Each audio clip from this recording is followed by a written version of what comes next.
Good afternoon, everyone. Welcome to the 360DigiTMG case studies. So today we're going to talk about a very interesting generative AI project, AI animation generation.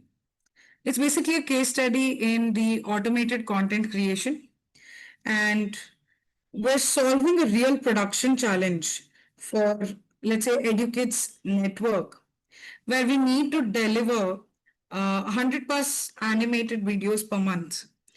And this is centered around the audience, which is 3 to 4 years old, right? And we have a budget of around 50K dollars per month and 2 weeks per 10 video batch. Traditionally, if you go ahead and build these animation videos, it will cost around 200K plus dollars. And it takes 6 weeks to generate a single video. So we're basically targeting a 75% cost reduction and 10 times the increase in speed using an AI first pipeline. Now, why exactly does this matter, right? So, I hope all of you have seen the latest video which got really viral and popular, right? A movie generated on Narsimha Avatar. So, the very same thing we're trying to basically generate animation videos using generative AI without any human interruption. And once we set up this system, there will be no need for a human intervention. Uh, so many employees in the animation UI UX team to work on a single project, right? So why does it actually matter? This frames the business value from the start itself, right? How much we can scale in going ahead in future if we are building a series, let us say not just a single cartoon video or maybe a series of animated videos. How much I'm able to scale it? What would be the speed of generating a single video?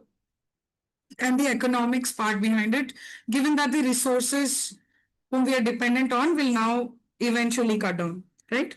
So the 24/7 production metric actually signals the automation and reliability. There's a quick example. If we previously spent 200K dollars per month, the AI pipeline at 50K dollars saves 150K dollars per month. That is $450,000 in 3 months. So a very huge impact you can see when it comes to the revenue of the business and how much we can impact over there. And obviously, because the systems can be run, and once you set up a pipeline of generative AI, you can be running these models in an automation mode, and you will end up with a result of 24/7, 24 hours production, right? 24 by 7 production. So let's analyze the problem further and understand the business requirements. So from the stakeholder interviews, we saw that actually there are 5 pain points that currently exist, and that currently the industry is facing if they want to start generating these animated videos. One would be the slow cycles, then high per minute cost. There's also character inconsistencies, and then low personalization and poor multi-language scaling. So let's expand this a little bit more, right? So when I say slow cycle, it takes around 6 weeks to currently produce one video of animation. And there are a lot of animation engineers sitting beside behind it, right? A lot of approvals, a lot of things to work on. And per animation video, there's around $200, $2,000 to $5,000 involved. And if I create a particular animation character, if it's a single movie, okay, that's fine. A movie is like a single video of 2 hours or 3 hours. But when it comes to building a series of episodes, right? The audience need to be captivated by that character. The audience need to connect with that character. And slowly we need to keep on, increasing the multifacets of the character. Also keep the story consistent, not drastically change the values or the integrity that the character shows, and the relatability of the character, especially pertaining to the audience. given that our audience is around 3 to 4 years old, right? So, how do I create that engaging content for them to keep coming back and be hooked on for more episodes, right? So, these were some challenges. Then there's limited personalization capabilities when you're going for a traditional approach. There's also a very difficulty in scaling for multiple languages. So if I start the animation series in an English language, maybe to switch over to Hindi or a regional language, national Indian national language, Hindi or any other regional language, again it requires a lot of team involved in this kind of translation, transcription of the subtitles, etc. These are the current challenges that the industry is facing, right? And what kind of solution requirements that we are getting into, and why does it matter? You're basically translating the qualitative pains into a crisp, testable solution requirements that later will map to architecture metrics and QA gates. Our solution must therefore include basically a 4 to 5 minute videos, which are for less than 24 hours. Then we need to enforce the main character consistency and also age appropriateness between 3 to 4 years, right? And then scale to 10 plus languages so that we can basically release this as a very huge project of series, and then eventually it can get pretty popular. And the idea of the business owner was such that let us first start off with these cartoon videos where everyone is addicted to this kind of animation. They're also involved, they're actually relating to the characters, etc. And then eventually these guys want to scale up that business into a merchandise of their show. So this is the idea behind them. And also they want to kind of include some sort of integration, education value, some sort of model values integration for children who are just 3 to 4 years of age. And we need to keep in mind that children who are this young, right, they have a very small attention span. This could also drastically impact the kind of content that you create. And the kind of content that you create should be engaging enough. For this, there's a huge animation team who sits, works on every little detail. But that is actually costing them a lot of time and money, right? So, how do I build an AI solution at the end of the day, which does all of these things, right? And we can try to achieve this within 4 to 5 minute videos, which can be created within 24 hours of time. Let us see how we have broken down this problem into these things. Explicitly, we tie each requirement to a downstream control. For example, language scaling, how do we do that? Using text to speech models along with subtitles, pipeline, and with a Q&A pass. Let's see a few more things, right?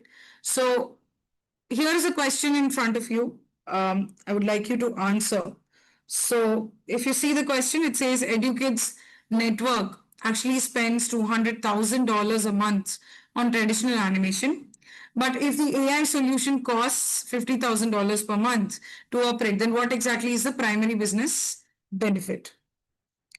Do you think it is a better quality animation quality? Is it to eliminate all the human involvement? Is it to replace the entire creative team? Or is it to do 75% cost reduction and faster production?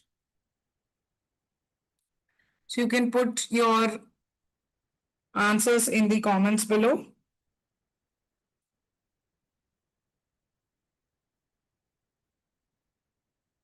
I would choose the correct answer now, which is B. Right? The reason being, if you look at the option A, better animation quality, of course, the quality may improve, but that is not the primary guaranteed benefit that we're actually targeting at.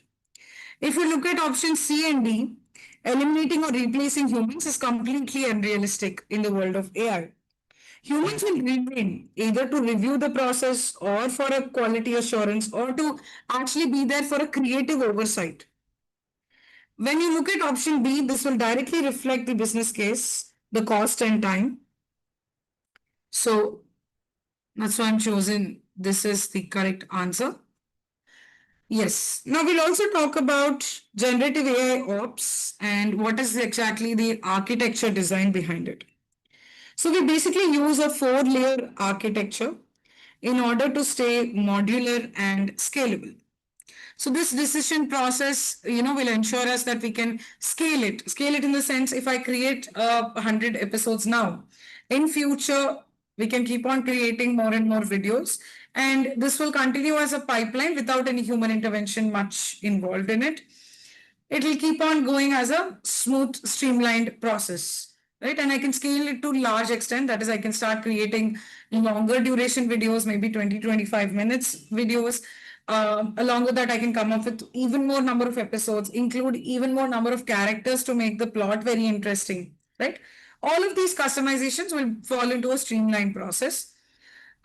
This architecture design is here to help us ensure quality control and cost effectiveness. Let's talk about each layer in detail. So the first layer or data layer is a vector database, right? Where we put in some scripts or scenes as embeddings. And we'll basically store our scripts and scenes within this vector database for fast similarity search in order to be able to retrieve, reuse, and continue. So we have our regular RDBMS softwares, right? Our regular RDBMS softwares like PostgreSQL, MySQL, SQLite, Oracle database, etc. All of these databases are being used to store structured data. Whereas when it comes to Postgres vector database, this is basically allowing you to store your completely unstructured data. For example, in this project, our unstructured data would be, the heavy images we generate, the scripts, the dialogues that are written, right? All of the scripts and dialogues that are written for each episode is heavy chunk text document data. All of this text document data is going and being stored inside a vector database within which, the document will be split into different chunks, and then all these further, after splitting them into chunks, you're basically storing them in the form of vectors, right? Embeddings, vector embeddings, in order to make our semantic search or similarity search very easy, right? So that's about the vector database where we are storing the scripts and scenes.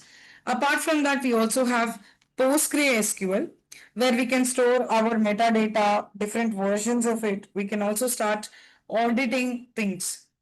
And then we finally have our AWS, Amazon Web Services S3 bucket, where you can actually end up storing the raw assets or intermediate kind of drafts that you have, and final drafts as well, right? Especially when it comes to media storage, whether you want to store your images or videos, S3 bucket would be the best option. So this is what a data layer would contain. Then we also are looking forward into something called as a model layer, where again we thought of different models, and these are the three different possible models. When you're brainstorming, you can think of one is Llama for script or dialogue generation. You can use this. It can be fine-tuned for kids content. And this fine-tuning is extremely important because keeping in mind that the audience that you have is just going to be a 3 to 4 years age. So we need to make sure that the content we are generating are first understandable by them. It's comprehensible to someone at that age, 3 to 4 years of age. Number two, it is also non-offensive, age appropriate, right? There's no adult content. There is no, extra things over there. So the kind of ethics, reliability, compliance, all of this is something that we need to look at when you're generating a script or a dialogue using a model like Llama. Apart from that, we also thought of the stable diffusion model, which is used for image frames or keys, with LoRa for character consistency. And then finally, the wave to lip, where we will make sure that the audio that is being generated is syncing, right? Lip sync with your video generation. And then comes your orchestration layer. Before orchestration layer, so let me just revise. Data layer, what's happening? We have database. We have vector databases and PostgreSQL, S3, all these different databases where we're basically going to save our heavy chunk scripts along with the dialogues, right?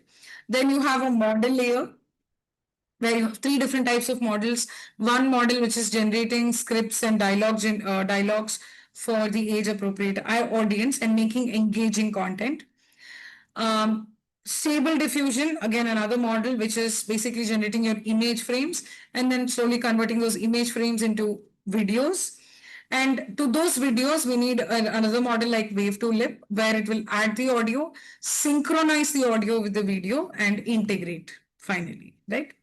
Then we have our orchestration layer, where you have Airflow, Apache Airflow, which is an end-to-end DAGS, right? Or you also have Dockers or K8s, which are required for scaling and isolation. And then the entire ML flow for experiments and different versions. So this orchestration layer is very, very pivotal, especially if you want to move on from a POC stage to a production stage for any particular project. To be able to scale this project to a great extent, to be able to scale this in future and expose it to the future, we need these orchestration layers. Then we also have a monitoring layer, which is Prometheus or Grafana, where you have uptime, you have the throughput, you also have the graphical processing unit (GPU), and this will also start taking care of your latency, right? Then we also have custom quality metrics, where you're looking into consistency of the characters, lip syncing, synchronization, and obviously ethical safety. Now, why does it actually matter that we break down our entire GenAI operations into this kind of architecture design? The idea behind this is the layering that you do absolutely matters. Reason being, this layering will help you. It lets you swap components, right? For example, you want to use another model in place of Llama, be it, right? You can bring in a new model in place of Llama. Given that you have the entire architecture with you, you can think about which components you can play with, which components you need to compare, and then accordingly you can go ahead, right? You can swap components without breaking the entire pipeline. That's the whole idea. Without breaking or disturbing the entire whole pipeline, you can actually start swapping components here. Let's get into the next question or the quiz. So, what exactly is our data storage strategy? Why would you use a vector database in the AI animation pipeline architecture? So, we discussed what would be the reason behind using a vector database architecture in this architecture. I'll give you 2 minutes to think. The first option says in order to store user login credentials, for similarity search of scripts and scenes, to replace the PostgreSQL entirely, only for storing the final videos. Go ahead, think about why vector database is pretty important and what value does vector database bring in when compared to the regular databases that we already have in place, and why vector database should be used.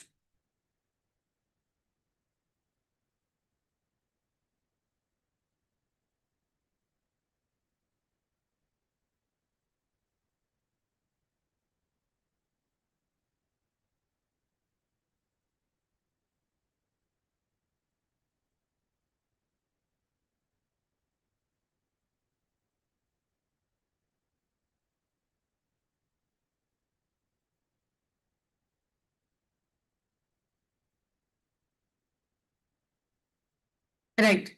So the correct answer would be option B, in order for similarity search of scripts and scenes. So what exactly is a vector database? Again, to reiterate, vector database will allow you for semantic search on vector embeddings. So you will find the closest prior scene, style, and the narrative beat as well. It is not for credentials, it is not a replacement of PostgreSQL, and it's definitely not for your final videos. Let's move on and talk about how we have actually split our entire project into 3 phases, and we have delivered the project in 3 phases. So let's talk about that. Where phase one includes script and dialogue generation. Now, this is basically a creative foundation of the entire model. Before we even go ahead generating the videos, integrating an audio file, etc., we need to first come up with engaging scripts to capture the audience attention. Number two, the consistency, the building the characters which again the audience will be able to relate to and easily gets hooked on to. So because we need to look into these kind of things, this phase one becomes very, very critical, right? So our requirement here is that we want to generate at least a video which is under 5 4 5 minutes decently, which is actually talking about uh, some sort of educational script, educational content, or some giveaway to the child. And we need to use a limited vocabulary. Why is it a limited vocabulary? Because again, age appropriate vocabulary, right? Because children are pretty, the audience that the client is targeting is a very young audience. So let's see about the inputs here. We basically have a creative brief. The creative brief, which involves things on what are the learning goals to be achieved end of the day, and what is the theme around which this animation will revolve. Then there are some model checks where we look into Llama. We basically fine tune the Llama on 10,000 plus children's scripts in order to generate an outline of the script and also along with that the dialogues of the script. So we're going to fine tune the model here. That works better, fine tuning the Llama model. Then we also have birth gate, which is for age appropriate vocabulary and guardrails on the video generation because there should be no violence, there should be no scary content, there should be no adult inappropriate content. So BERT will act as a gate over here. And output ultimately would be the JSON format, okay, with timing markers for later on alignment because later on we need to integrate these with the video, right? So these are the reasons. And we also get into some sort of quality bars or quality metrics where let's say vocabulary complexity should be less than the score of this should be less than 3.5. The average sentence length can be 5 to 8 words, which again matches the 3 to 4 year old um, comprehension, right? They should be able to comprehensively understand the kind of words being used. Then there's also educational score, which should be greater than 8, at least up to 8 on 10. And obviously 100% safety compliance. And there we cannot compromise. We cannot afford to compromise. And we should be able to generate in less than 30 seconds at least, right? You're providing basically this pedagogy isn't an afterthought. The metrics will reinforce it. So just because we are able to generate scripts doesn't mean that every script that the Llama model comes up with will actually be appropriate, right? So we have certain set of benchmarks or metrics against which we will evaluate the scripts generated by the model, by the Llama LLM model. And what are the things that they're looking at? The vocabulary score, the average sentence length, how big it is, right? Because kids should be able to comprehend these words. Is there any educational value in the entire script or the few minutes of story that you're going to show?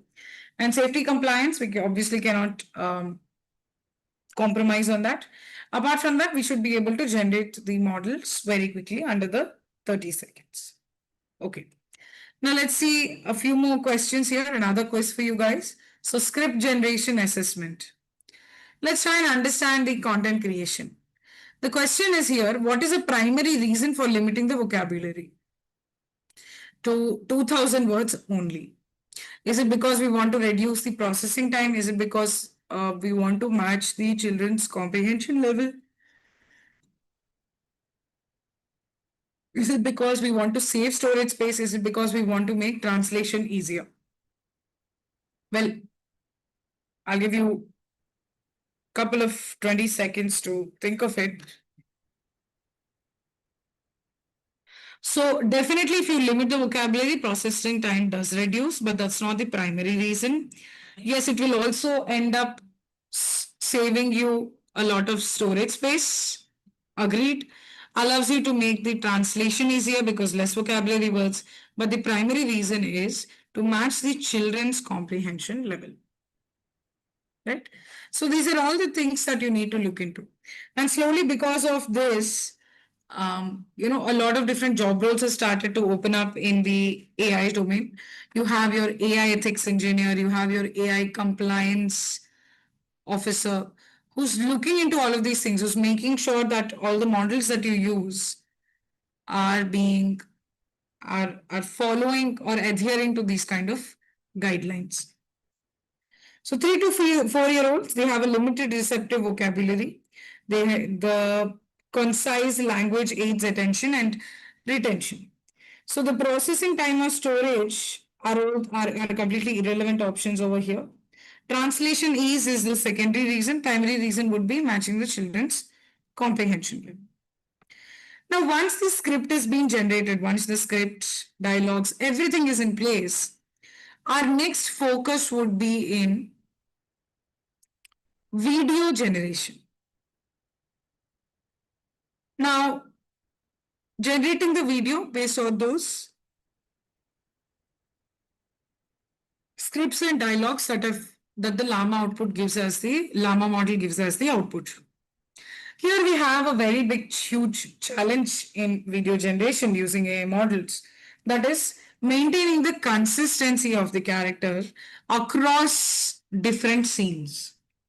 So when I switch over from scene 1 to scene 2, how do I maintain the consistency of character? When we say consistency of character, the way the character looks, the attire, the color of the character, everything, the style of the character, the voice of the character, all of this could be a concern, right? Consistency in the character. So across 5 different scenes, it becomes kind of difficult. And we are saying 5 scenes because let's average it out that, 60, each scene is lasting for about a minute or maybe 1 minute, 15 seconds, 75 seconds. So to keep your character consistent, these models will take a, it's basically challenging for these models to generate such, while maintaining the same style, art, and character appearance throughout these 5 minutes. These are the current challenges that we have. Let's talk about the 3 stages. The first stage, which is storyboarding with control net. Basically, we will get the consistent poses or layouts per scene. So let's say 5 scenes, each would be 60 to 75 seconds. So create the scene layouts and position the characters using a model called as control net. Then comes stage 2, where you are generating the images via stable diffusion and character LoRa to lock the style and identity.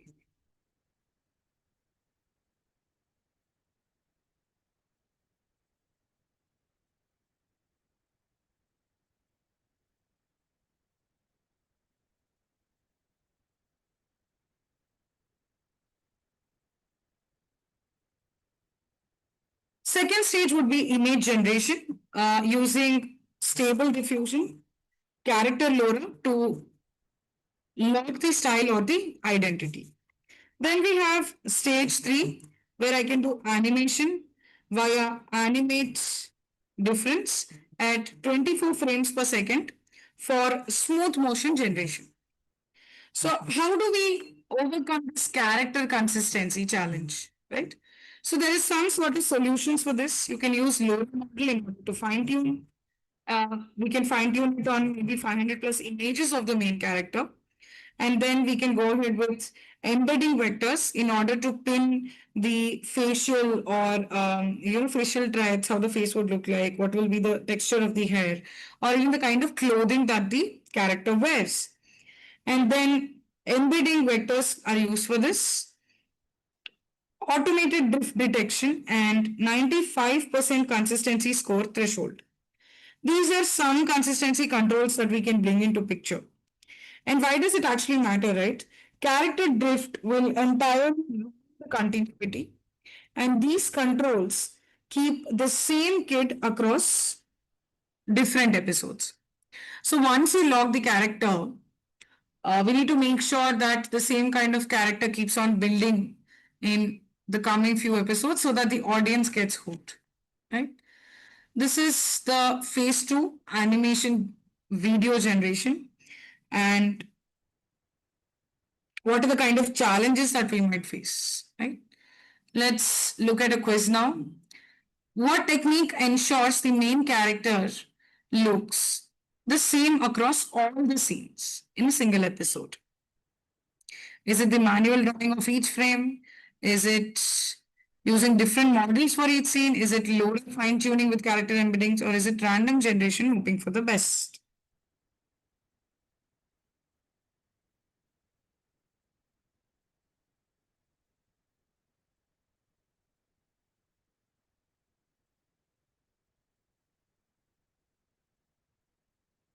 Yeah, you have a couple of seconds to think about this.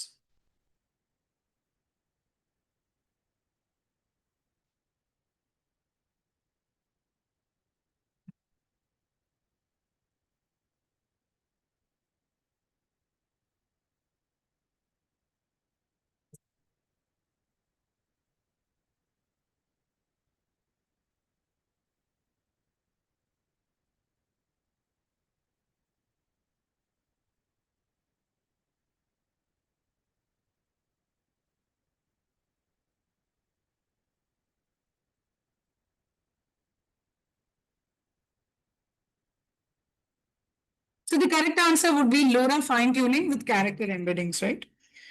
Manual drawing doesn't scale, will not help you scale. And what is the whole point of then using AI, right? Because we want to sort of get away with that time taking and costly process. So this will not work out. It is not effective for scaling in future. Then different models to increase the drift. If you use different models for each scene, this will start increasing the drift in the characters. Random generation, this is also unacceptable, and henceforth, maybe using a fine tuning model would help us better. Let's now talk about the third and very, very important again phase in the project, which is audio integration and synchronizing this audio with the available videos. So, the perfect timing and then voice. And mind you, here the voices should be captivating. Again, there should be a consistency in the voice also of the character. The voice cannot drastically change, right? So the requirement is basically to generate voices which are soft, which are very soothing, right? Which are not speaking very fast because again our target audience is pretty young. And to provide the perfect lip sync and the perfect background music that doesn't overpower the dialogues. So voice generation pipeline, or I can say TTS, text to speech pipeline, we'll talk about first, where you have Piper TTS, which is used for natural child-friendly timber. Then around 120 to 140 words per minute, which is slower than the adults, so that the comprehension of the younger audience. Then emotional modulation, obviously for engagement of the audience, to make it relatable to them, to have more impact, right? Then pronunciation verification, very important when it comes to especially the tricky words. So speaking at a very slow pace, if there's a complicated word, that would be easier. Then 10 plus languages, multi-language support, so that in future we can start scaling and selling this to a regional channels as well. And then finally, after voice generation, our next pipeline would be to synchronize these. So Wave 2 lip is a model that can be used for accurate lip movements, frame by frame verification. This will allow. And then music gen, which is used for background noise, background music, background scores, which are going to be again very soothing. Apart from this, mixing rule of thumb, which is voice at -3 decibels and music at around -12 decibels in order to avoid the masking. Then, and finally, our target is to basically have a 98% synchronization accuracy, less than 5 minutes processing per scene in a batch mode. Why exactly does this phase matter? So we need to ensure clarity, audio clarity, and synchronization strongly affects the perceived quality and parents' ratings as well. Right? So this is this third phase, which is audio integration. There's quickly a quiz here. Again, the question says, why is speech rate set to 120 or 140 words per minute for children's content compared to 150 or 160 words per minute for the adults?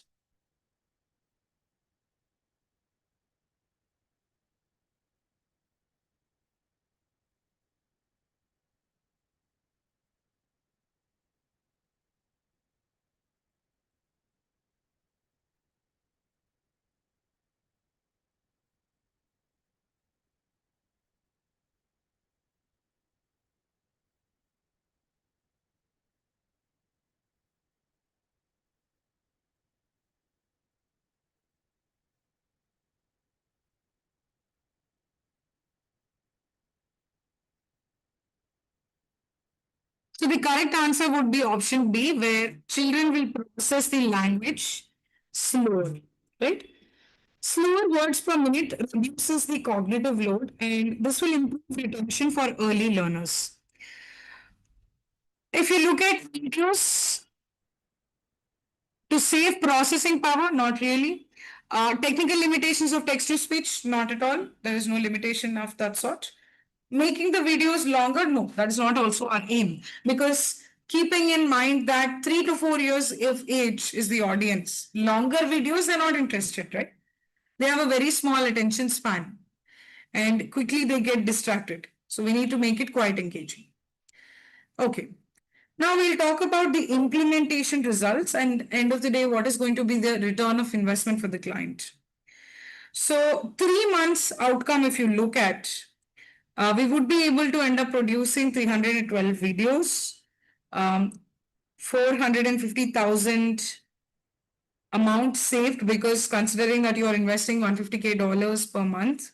So for 3 months, it results into $450,000.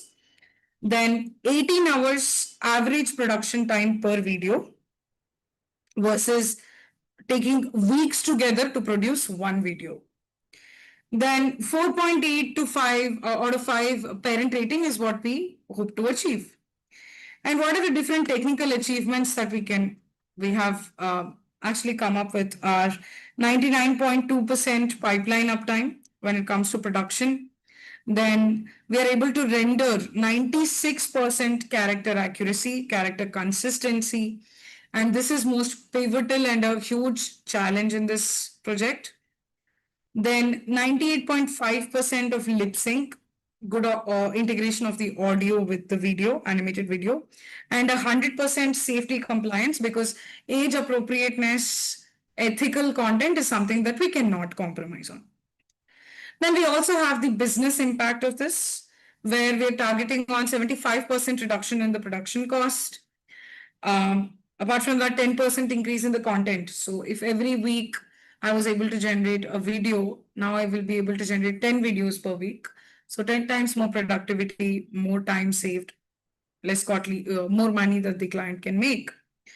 And obviously for scaling to a large extent, reaching the wider audience. So expanding to multiple languages, multiple regional languages, or even international, take it to a global platform where the animated show can be released in Spanish, in Latin, right? Different across Western, Northwestern Europe. And we're trying to bring in around the engagement of 200 million views in the first 3 months of starting the project and launching the videos. Then 45% increase in subscribers, so that basically what we say by subscribers is someone who keeps coming back to consume the content, right? So they're hooked on to the story, they're hooked on to the script, dialogues, the characters, the way the characters look, they're peculiar but yet soothing to the eyes. All of this is what we're going to take about. So this really bridges the engineering metrics to a subscriber growth and viewership, so that eventually maybe the series can be launched into different OTT platforms and commercialized, right? You beat Jio Hotstar, or Amazon Prime, where this could be materialized and commercialized to a great scaled extent. Let's now get into the practicals of this.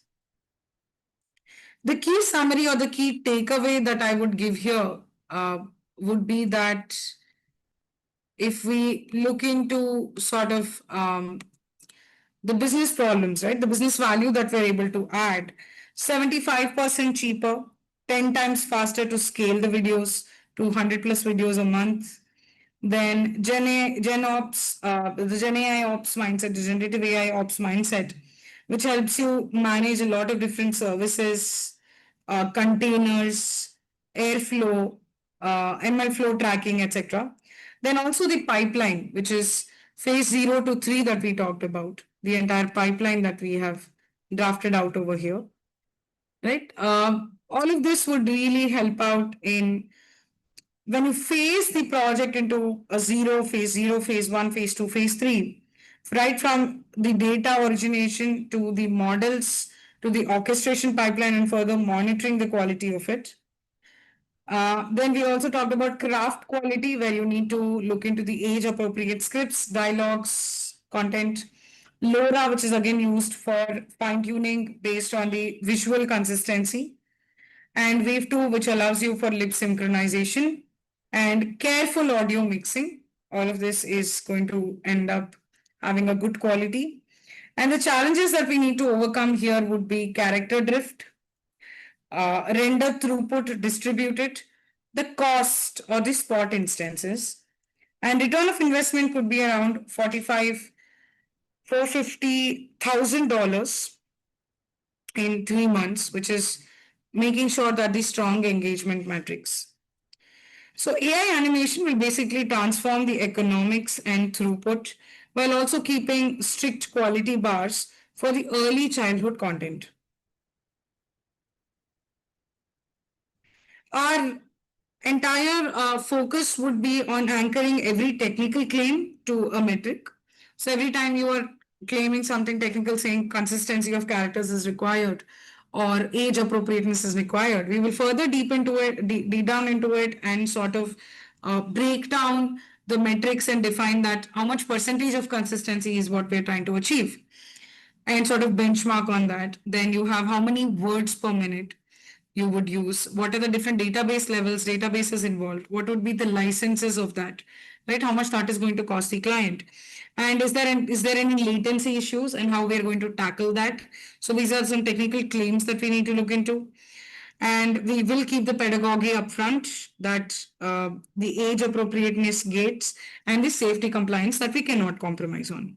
Then we also can invite the quick maths cost deltas to reinforce the business value, and sort of ask each other at each phase. Again, splitting the idea behind splitting this is into 3 phases, phase 1, phase 2, phase 3, would be that at the end of each phase, you need to have a checkpoint that you can sort of argue upon or come back to as a benchmark and keep on comparing yourself to that, whether you're able to achieve these benchmarks at the end of each phase, and only then move into the continuity to the second phase. Otherwise, the entire metrics or the entire pipeline would fall apart, right? So these are the critical things or technical things that we need to look at when you are aiming on producing something like an AI animated series, AI animated videos, AI animated movies, could be anything, but these are some things that we need to look into, right?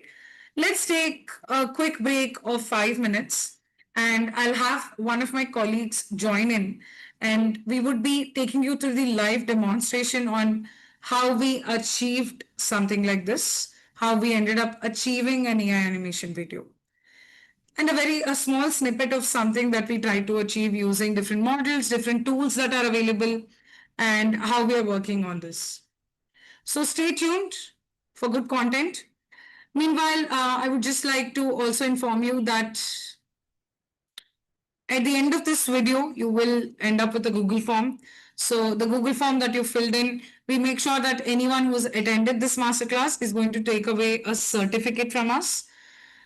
Apart from the certificate, there'll also be some fun, interesting quiz questions posted on the LinkedIn page of 360DigiTMG, which are all open to check out. And please engage into those questions, find out the answer of those questions, post it in the comments section. Let's see what generative AI challenges we are going to come across, generative AI challenges that we will overcome. And when you're doing a real time project, this will help you out, right? So let's take a quick 5 minutes break and come back with the demonstration.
Let's now look at the demonstration of how we would generate these AI animated videos, right? So first of all, we have given a couple of structured prompts on what kind of video we're looking at in a single episode, what kind of content to be created. So it's a very structured prompt. Again, writing these kind of prompts comes with a lot of experience. Rather, what you could do is maybe write a rough draft of prompt, and along with that prompt, you put in saying that convert this prompt into a graph of thoughts prompt or a chain of thought prompt. COT or a GOT prompts would end up giving you very good output, right? So the prompt written here, the first one for an example, we try and create a 90-second kids cartoon, which is something like Panchatantra, where we want to generate a script which is age appropriate around 5 to 7 years of audience, and we want certain scene timings as well for each scene. So the characters also, we have given some sort of names to the characters, right? And initially we started off with maybe having 4 characters in one episode and some sort of story written here, and then coming up with some sort of pattern of timings. So we did not write a prompt like this. We rather instead wrote a rough draft prompt and asked GPT itself to create a graph of thought or a chain of thought prompt. Can you go back to the GPT where it generates a script like this once we enter a prompt in such a way? So once we do insert a prompt in such a way, it would give out the opening scene, right? Exactly timed to your 10 seconds, and where you can see the dialogues are also generated. And the dialogues that is generated are pretty self-explanatory or pretty using a very low level vocabulary, which is going to be age appropriate for the audience itself. And once the script has been generated, dialogues have been generated this way, and you can also see some sort of pattern being followed here, where each person is giving a dialogue. And for each person, when you have written the name of each person, beside that, you can see the expression of that character as well, and the words that are being spelled out. And wherever you see something written in italics, this means the script itself or the action itself, right? Okay. Now we've taken these scripts scene by scene, we're breaking it down and giving it to the Gemini model, Google Gemini model, where it is starting to generate few images. And for each scene, we can start generating images this way using our prompts. And we've already set the theme of the cartoon to be something like very soothing colors. What would be the color palette or the theme? So the theme here is the felt theme, which is quite soothing to the audience's eyes. Can you quickly scroll down to show the images that have been generated? Yes. So a few images that we started to generate, and scene by scene, it will break down and generate a lot of different images, right? We will take these images and go to another tool, which is Pixverse. And here we will give a series of few tools, and it will a series of few images. So let's do that. Maybe take a few images.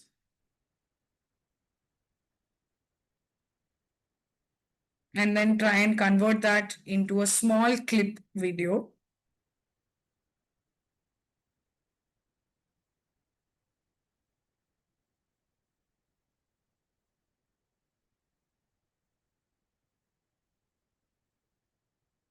You can see here you have a lot of different options.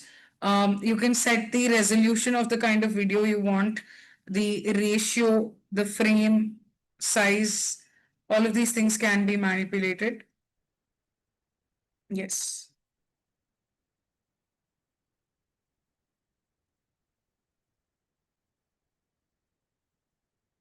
So we're inserting an image along with some script.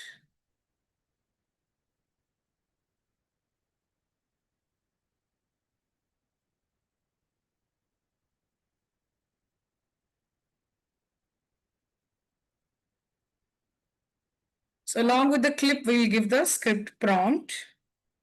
Click on create, and the video will be generated.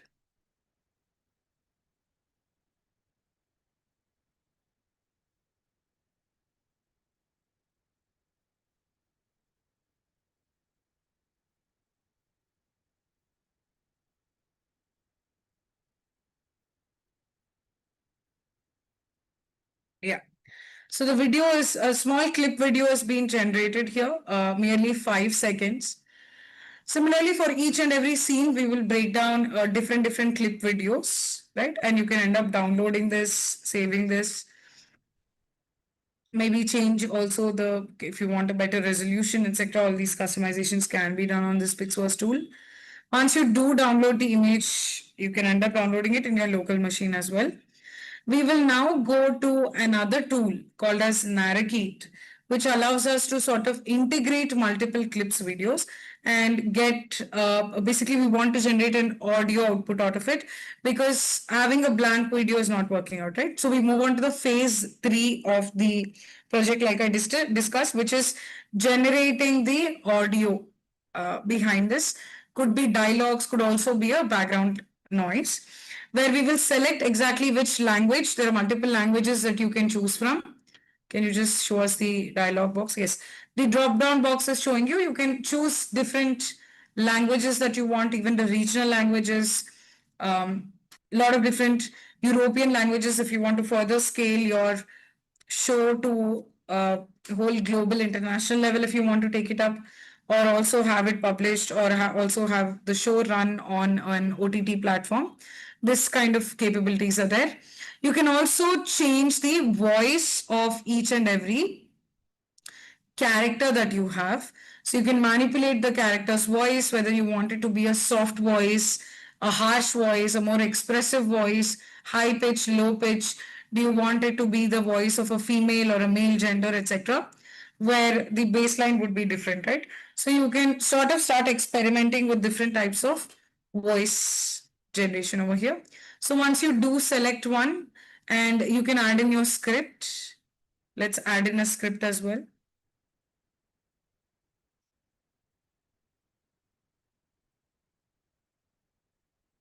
Yes, and we can just click on create audio. Uh-oh. You can reconnect to an internet, better internet connection.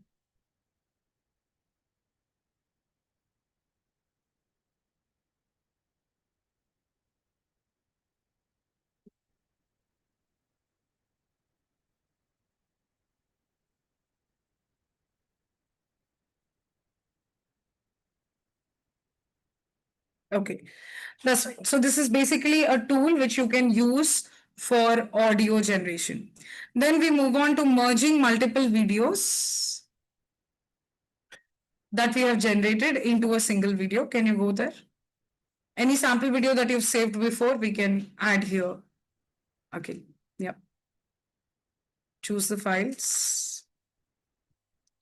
So now we end up scene 1, scene 2, scene 3. We need to integrate all of that into a single episode, right? That's exactly what we're aiming at.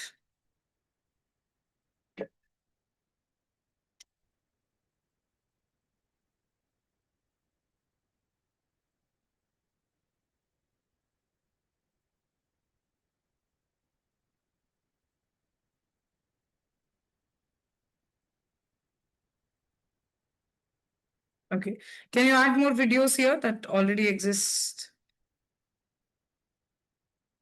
Some example things that we have already done.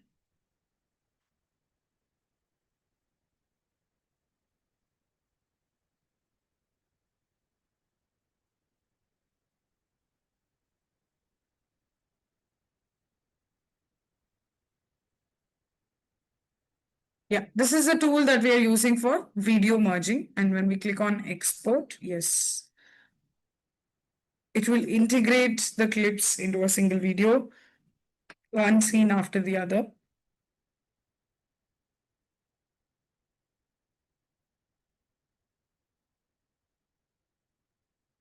We can end up exporting this. We can end up downloading this on our local machine as well.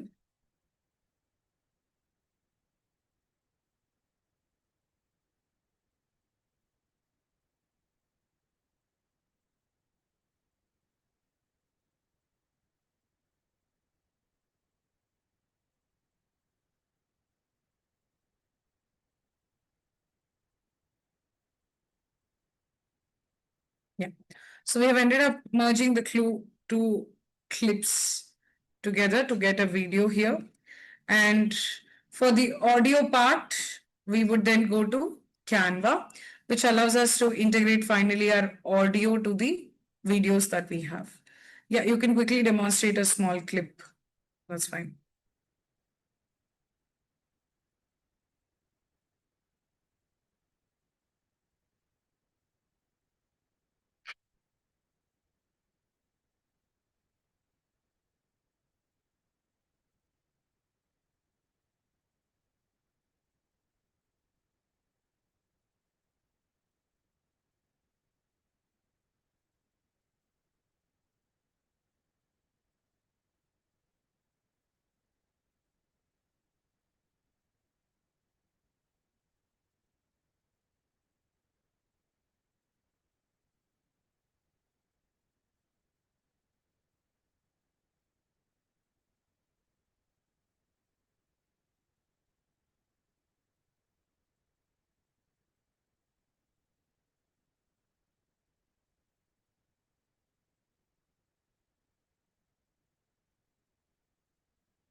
Can you unmute this? Okay, the video. Uh,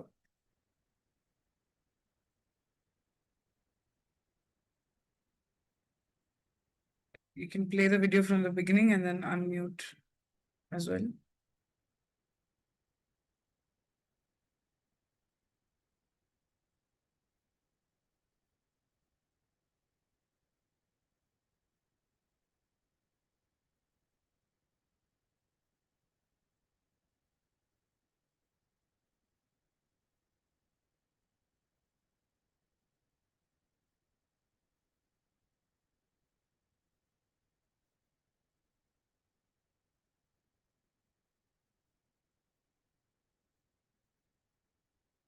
Audio.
This is one of the videos that we have experimented with. Can you just increase the volume maybe from your end to get the sound?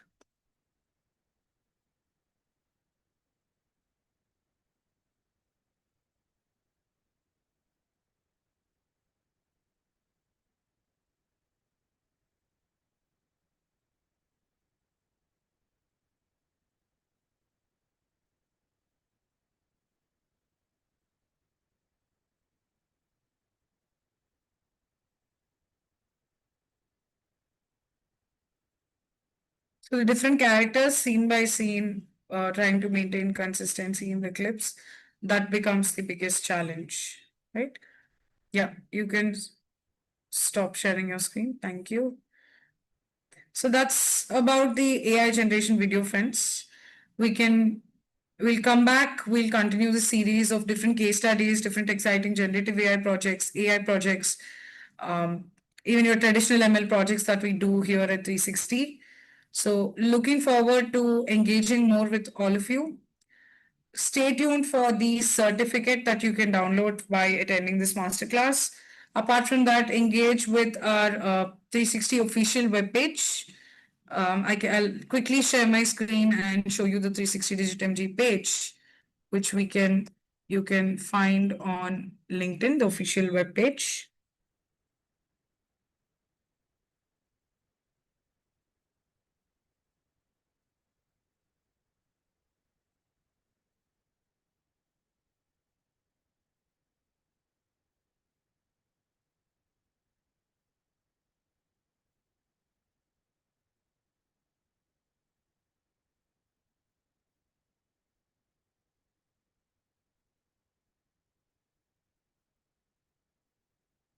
So once you head over to LinkedIn and just type in 360 Digit MG, you'll be able to get to the web page. Here you can engage with a lot of different web posts. And quickly today we've already posted 3 questions, a couple of 5 questions on this generative AI project where you're generating animation videos using different tools and different AI models. You can engage here, you can like, and you can start commenting, get us the answers, interact with a lot of students, interact with all the content creators in this generative AI space, media houses in the generative AI space, also the engineers who are working in the space of generative AI. So thank you so much. Keep tuned with us. Every week we will be following this series of case studies on every Saturday. Thank you so much for joining in today, guys. Thank you.